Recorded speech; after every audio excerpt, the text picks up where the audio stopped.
Aujourd'hui, au bulletin, Fatou Diop honoré pour son implication dans la communauté, des citoyens de Masson reçoivent la médaille du député et Chronique Environnement.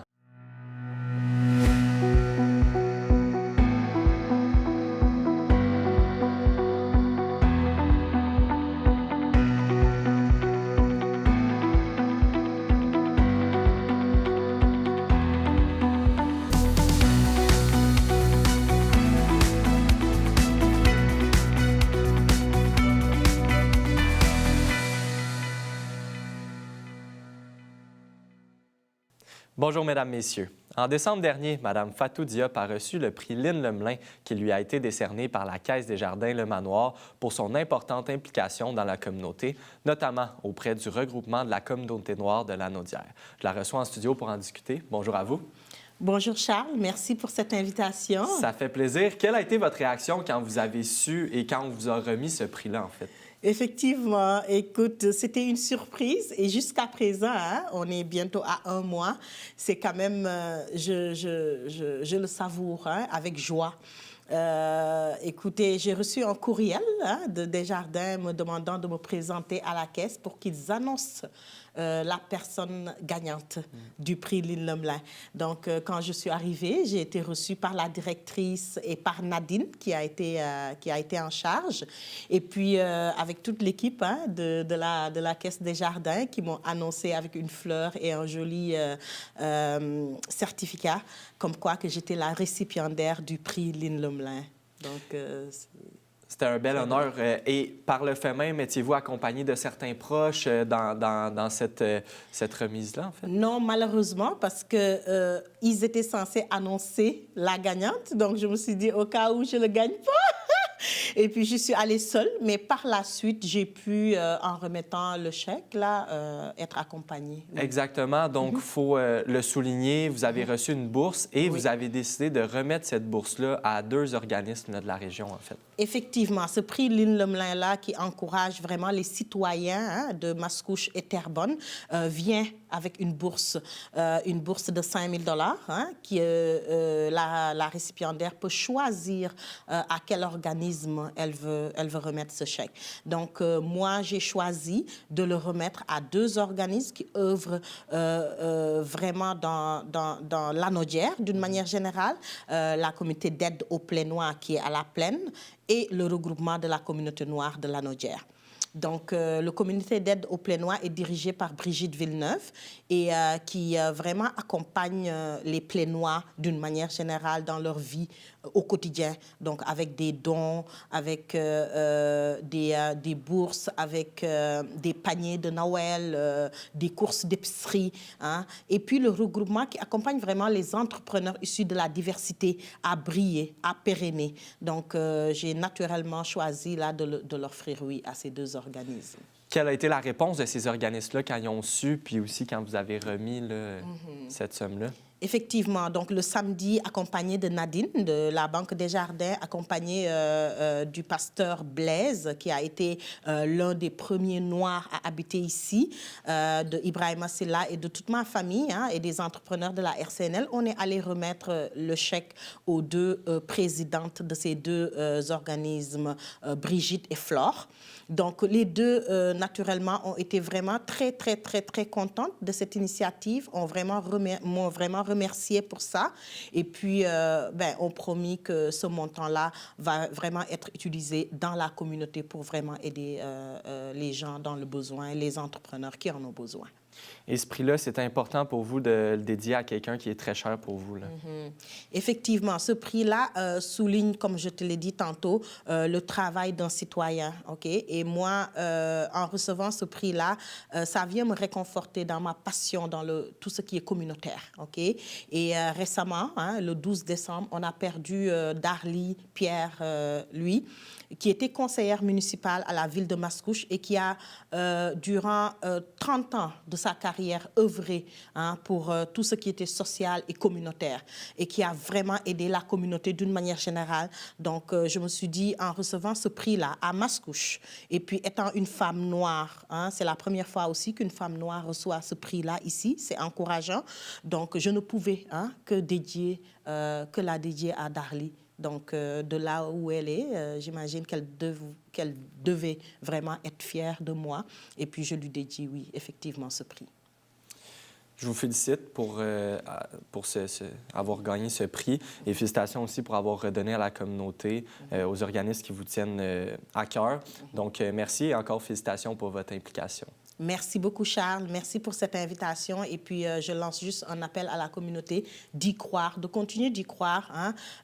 En m'offrant ce prix-là, hein, cela montre aussi à ma communauté que c'est possible et qu'ils ont leur place. OK? Et je remercie énormément la Banque des Jardins pour ça. Je remercie les entrepreneurs de Lanaudière, la communauté noire hein, qui me soutient au quotidien dans cette mission de vie.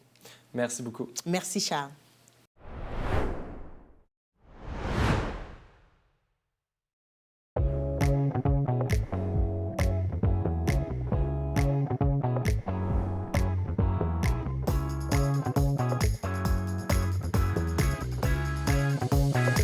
Bienvenue à Cuisine du Monde. Oui, c'est exact. Je comprends. Je dois dire que c'est très piquant. Ça bouge sur le table. Parce que la cuisine, c'est le patate. Oui. C'est vraiment très, très bon. Bon appétit.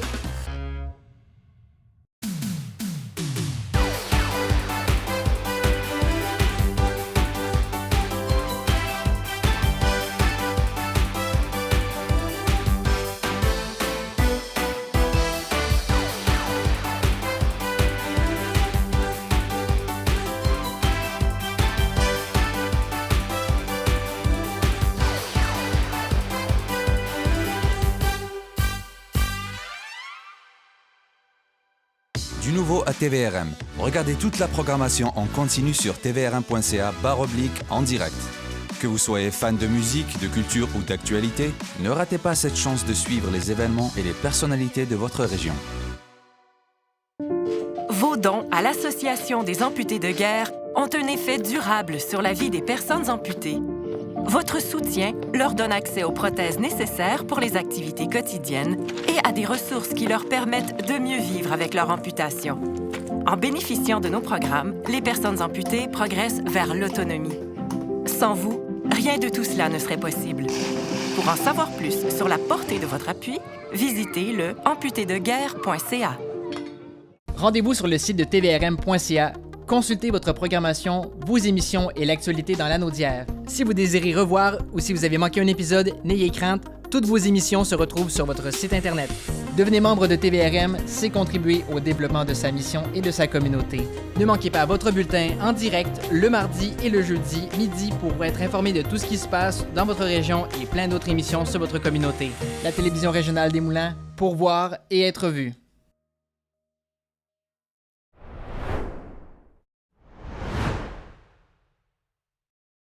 Au courant du mois de décembre, le député de Masson, Mathieu Lemay, a procédé à la remise de la médaille du député afin de souligner l'engagement et l'apport de personnes dans la communauté. Le choix des récipiendaires s'est fait à la suite d'un appel de candidature lancé il y a quelques mois. En tout, ce sont 5 personnes qui ont été honorées, soit André Chulac, pour son implication avec le complexe Enviro-Connexion de Terrebonne depuis 30 ans et la prévention qu'il fait, Flore Odou-Onguetou, qui a notamment cofondé le regroupement de la communauté noire de Lanaudière. Martin Landry et Joël Bélanger, 2 employés du Collège Saint-Sacrement, qui sont intervenus pour sauver la vie d'un joueur de hockey COSUM qui a été victime d'un arrêt cardiaque le 21 octobre dernier, et finalement Michel Pelletier, qui s'est fait connaître comme un ambassadeur des saines habitudes de vie. Voici les propos recueillis lors de la remise des médailles. On est au chez nous du communautaire à Mascouche parce qu'aujourd'hui, on a fait une belle célébration. On avait 5 récipiendaires de la médaille de l'Assemblée nationale. Puis c'est important de le souligner. C'est pas quelque chose qu'on donne à tous les jours, mais pour aujourd'hui, les personnes qui ont reçu la médaille de l'Assemblée nationale, je pense que ça va être un moment mémorable parce qu'ils l'ont fait avec leur famille, leurs amis, leurs proches, leurs collègues de travail. On a choisi 4 événements, 5 personnes, pour souligner l'engagement communautaire, mais l'engagement aussi d'une vie, des fois, puis aussi pour un autre événement, un événement ponctuel qui est arrivé. Avoir cette belle reconnaissance, pour moi, ce matin, c'est comme un nouveau départ. C'est un recommencement, c'est un boost. Hey, je sors d'ici avec plein d'énergie pour pouvoir encore donner le maximum qu'il faut. J'ai écouté les beaux témoignages des autres, des autres personnes qui ont eu la médaille. C'est tellement inspirant et comme je dis toujours, il faut de tout pour faire un beau monde en fait. Donc chacun à son niveau, avec l'impact qu'il peut avoir, ben, on se met ensemble et c'est sûr qu'on va avoir encore de meilleurs résultats. Ça me fait chaud au cœur de voir la communauté reconnaître mon travail. Donc, on me l'a dit quand même souvent pendant ma carrière. C'est sûr que c'est un travail, c'est les gens qui m'approchent. Donc, j'ai pas à communiquer avec les gens, aller chercher des gens pour avoir une participation auprès d'eux. On me communique, on m'appelle. Puis suite à ça, ben, ça me fait plaisir d'aller faire de l'éducation, d'aller faire amener le changement auprès de différentes institutions, différentes personnes, différents groupes. Oui, c'est une cérémonie inspirante de voir les autres lauréats. Puis comme j'ai dit devant les autres, je me reconnaissais un petit peu dans chacune de ces personnes-là, faisant partie d'une grande famille dans la région ici, Terrebonne, Mascouche et même plus large la Naudière. Je me sens bien accueilli, puis je suis heureux de rencontrer les gens qui l'habitent. Je peux vous dire que cet événement-là, ça nous a liés. En plus, on était déjà amis, mais là, ça va nous lier toute notre vie parce que c'est un travail d'équipe. Sans lui, puis chacun était dans la bonne chaise. Puis on a travaillé fort, puis on a reçu ça. La direction a voulu souligner notre événement. Aujourd'hui, on a été récompensés. Et puis, je ne m'attendais pas à ça. Une belle salle, un beau buffet, la famille, quoi. Puis, on l'a tous vécu ensemble. Fait que merci.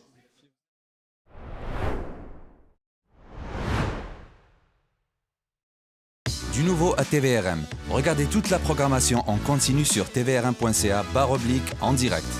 Que vous soyez fan de musique, de culture ou d'actualité, ne ratez pas cette chance de suivre les événements et les personnalités de votre région. Qu'on vous reconnaisse au quotidien pour votre moustache de feu, votre chevelure sans nœuds, vos nœuds papillons audacieux ou même votre air mystérieux. Votre identité est unique et elle vous permet d'accéder aux services en ligne du gouvernement du Québec en quelques clics. Le service d'authentification gouvernementale, c'est simple, rapide et sécuritaire. Créez votre compte dès maintenant.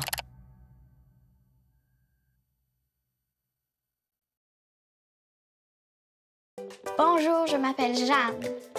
Je porte une jambe artificielle tous les jours pour marcher et courir. L'Association des amputés de guerre me donne les prothèses dont j'ai besoin pour faire du basketball, du soccer et de la randonnée en famille.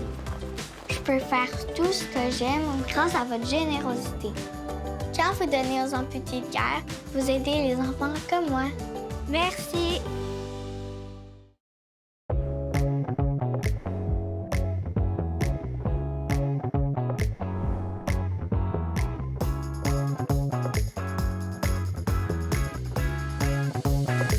Bienvenue à Cuisine du Monde. Oui, c'est exact. Je comprends. Je dois dire que c'est très piquant. Ça bouge sur le table. Parce que la cuisine, c'est le patate. Oui. C'est vraiment très, très bon. Bon appétit. Qu'on vous reconnaisse au quotidien pour votre touche colorée, vos oreilles joliment décorées, votre style branché ou même votre amour des cols roulés. Votre identité est unique et elle vous permet d'accéder aux services en ligne du gouvernement du Québec en quelques clics. Le service d'authentification gouvernementale, c'est simple, rapide et sécuritaire. Créez votre compte dès maintenant.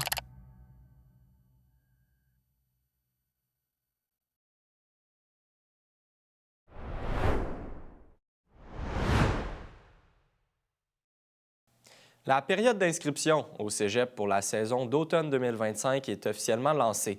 Le cégep de la Naudière invite les futurs étudiants à participer à ces portes ouvertes qui auront lieu le 6 février à l'Assomption, le 11 février à Joliette et le 13 février à Terrebonne. Ces événements visent à permettre aux jeunes de 4e et 5e secondaire, à leurs parents ainsi qu'à toute personne en processus de choix de carrière de découvrir l'ensemble des programmes offerts dans des domaines aussi variés que l'agroalimentaire, l'hygiène dentaire, les archives médicales, la littérature, l'intégration multimédia, le génie civil ou électrique, le design industriel, l'administration, etc.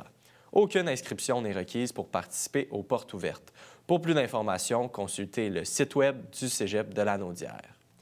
La Fondation pour la santé du Nord de Lanaudière a annoncé que grâce à la mobilisation de tous, entreprises et citoyens, c'est un montant de 45 500 $ qui a été amassé pour la première édition de Lumière. Ce montant permettra de revitaliser la salle d'attente de la clinique externe de pédiatrie du centre hospitalier de Lanaudière. Le but est d'offrir un espace plus moderne et accueillant qui favorise un climat de sérénité pour la clientèle tout en visant le mieux-être des petits et des membres de leur famille. La situation du logement est préoccupante pour plusieurs personnes dans Lanaudière et c'est dans cette ligne d'idées que plusieurs locataires ont mis sur pied l'escouade Logement Sain avec l'aide d'Action Logement Lanaudière. J'ai pu m'entretenir avec 2 des personnes de ces organisations afin de mieux comprendre la situation actuelle. On écoute l'entrevue. Un groupe de locataires qui s'est réuni, qui s'est formé dans les derniers mois. Ils ont eu plusieurs rencontres, puis on a décidé, le groupe l'escouade Logement Sain a décidé de faire une action lors de la Journée internationale des déclarations des droits de la personne. Donc, on a choisi cette date-là parce que pour nous, le logement, ça fait partie de la base là, des besoins. On arrive dans un logement disons, fraîchement peinturé. On trouve ça très bien. Rapidement, il y en a qui s'aperçoivent qu'il y a de la moisissure qui apparaît dans les murs, qu'il y a une fenêtre, dans le fond, qui est mal isolée, condensation d'eau. Là, il y a une pluie, comme en été, hein, débit, on en a eu. Donc ça a beaucoup affecté plusieurs locataires. Infiltration d'eau dans le toit. Moisissure, de l'eau stagnante, hein, ça commence à pourrir, ça c'est scientifique, c'est pas des fabulations, mais bon. Alors, ainsi, vermine, etc. Il y a Statistique Canada qui a fait un recensement en 2021, il va en avoir un autre prochainement qui s'en vient, eux, ils ont recensé proche de 6 % des logements dans Lanaudière qui étaient en très mauvais état. Donc, oui, à Action Logement, dans le comité logement de Lanaudière, on a plusieurs appels de détresse de locataires. On prône qu'on ait des logements sains parce que, comme je disais justement dans notre présentation, logement malade égale monde malade. Je suis sortie de la maison où j'habitais depuis déjà 6 mois. J'ai encore des grosses problématiques de santé. J'ai rencontré aussi des gens qui sont beaucoup plus hypothéqués que moi. Il y a des familles qui se retrouvent là-dedans, donc des jeunes qui respirent ça en très bas âge. Les conséquences peuvent être énormes sur le quotidien des gens. Et ce qui arrive souvent, c'est qu'on ne le sait même pas des fois qu'on vit dans des moisissures, mais on développe des problématiques de santé. Puis ça, on n'y pense pas nécessairement tant qu'on ne le voit pas apparaître sur nos murs. Le logement sain, oui, bien sûr, il y a les moisissures. Moi, je me suis retrouvée sans eau potable pendant 1 an et demi de temps dans une maison parce qu'il y avait une problématique avec le puisard. Donc, je devais aller chercher de l'eau au village tout le temps. C'est sûr que quand on vit des problématiques de santé, ça finit par jouer sur toutes les sphères de notre vie parce que si tu n'es pas bien chez toi, tu n'es pas bien nulle part. Donc, tu développes d'autres problèmes parallèles à ça. C'est pourquoi j'ai choisi de m'impliquer aussi du fait que je pense que il faut en parler plus parce que oui, il manque de logements, mais on ne parle pas assez de l'état du parc locatif actuel et c'est pas beau. C'est même gênant de voir que les gens préfèrent rester dans des moisissures, dans des punaises de lit, dans des coquerelles, parce que c'est ça, ou la rue. On est rendu là en 2025 maintenant. Plusieurs de nous ont frappé aux portes de leur municipalité et n'ont pas été entendus. C'est d'ailleurs ce que vous pouvez voir dans notre vidéo. Quand on est arrivé à Sainte-Julienne, les élus sont partis. C'est ça que les locataires subissent. Nous, en fait, ce qu'on réclame, c'est que les élus fassent leur job. Ils ont, en ce moment, tous les éléments pour sévir auprès de ces propriétaires-là, que ce soit des amendes, des mises en demeure, des expropriations, et ne le font pas. C'est toujours possible de défrayer les coûts à plusieurs ensemble, ce qui ferait qu'il y aurait un inspecteur, comme par exemple, qui couvrirait 5 municipalités, par exemple, dans une MRC. Donc, on partagerait les coûts. Et une réglementation de salubrité protège les propriétaires pour pas que leur building s'affaisse, mais protège aussi de l'autre côté, s'il y a des locataires qui ont des problématiques, bien à ce moment-là, on pourrait agir. Donc, à quelque part, c'est donnant. Mais présentement, il semble qu'il y a juste les locataires qui soient intéressés à ce que notre gouvernement provincial décide de mettre une loi qui oblige chaque propriétaire, justement, à un niveau minimal de salubrité et d'entretien de ses bâtiments. Ce qu'on demande, c'est que les municipalités voient un petit peu plus aussi à long terme, parce qu'il y a des gens malades. Logement malade égale gens malades. Gens malades égale impact sur le système de santé aussi nécessairement. Donc, collectivement, on paye de ça.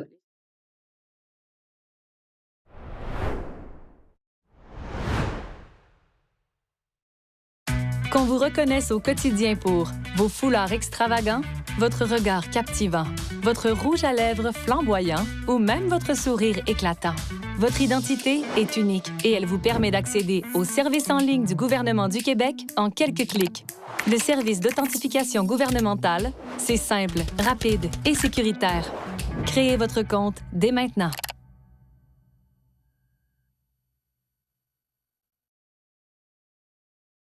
Du nouveau à TVRM. Regardez toute la programmation en continu sur tvrm.ca/en direct.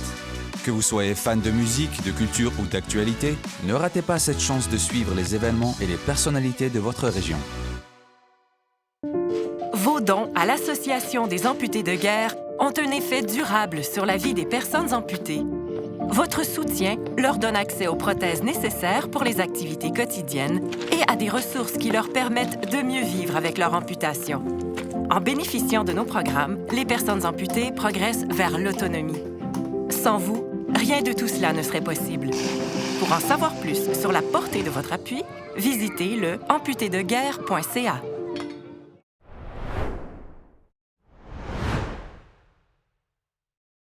Pour la première chronique environnement de l'année, j'ai le plaisir de recevoir Elisabeth Nadeau en studio. En ce début d'année, Elisabeth, tu voulais établir un bilan des actions environnementales qui seront posées, mais aussi de ce qui a été fait en 2024. Oui, exactement. Donc, j'ai dressé un portrait de quelques événements marquants dans la région pour avoir une sorte de regard d'ensemble, un peu un bilan du côté environnement.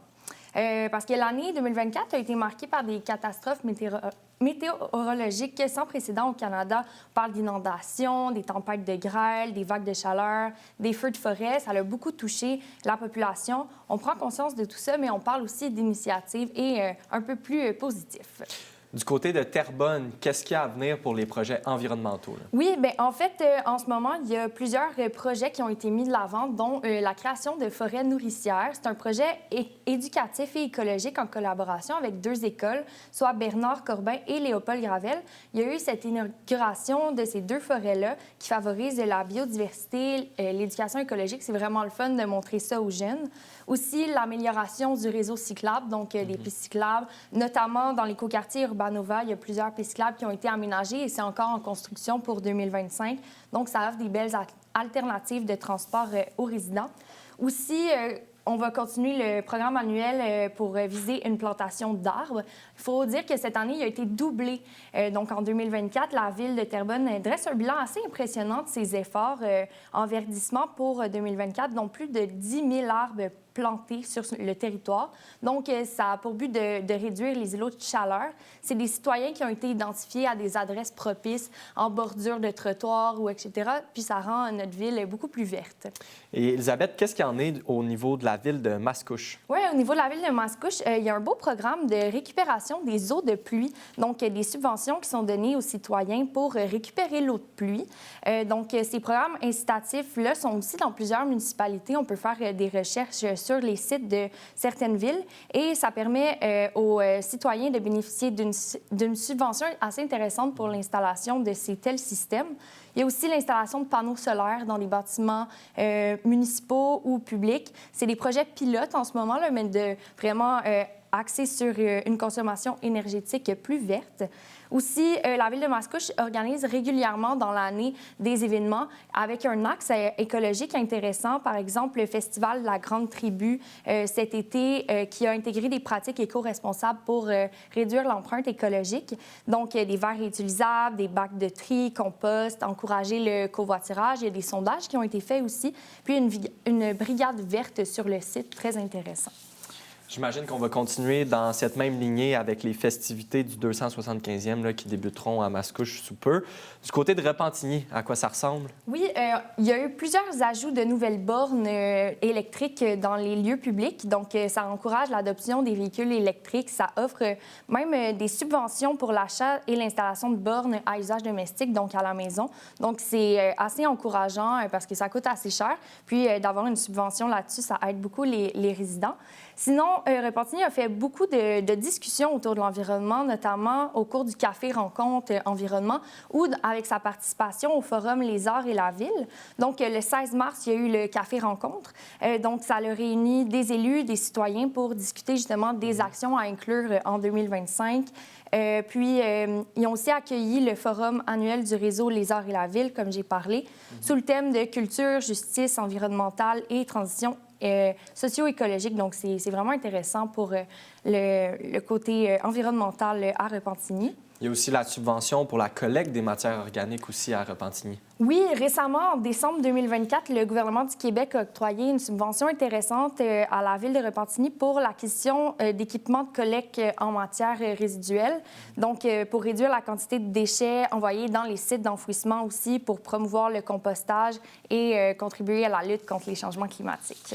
Et on termine en parlant de Joliette, notamment un plan d'action contre les îlots de chaleur. Là. Oui, la ville de Joliette a inauguré le parc de la Chèvrerie des Berges. C'est un espace naturel à vocation contemplative et écologique pour viser à lutter contre les îlots de chaleur, justement en augmentant sa couverture végétale. Donc, il y a des sentiers pédestres et un accès à la rivière L'Assomption. Autrefois, c'était un espace naturel qui accueillait des troupeaux de chèvres. Donc, maintenant, c'est un lieu de mémoire aussi qui permet de nourrir connexion entre communauté et nature. Super. Bien, merci beaucoup, Elisabeth, pour cette chronique environnement. Ça me fait plaisir.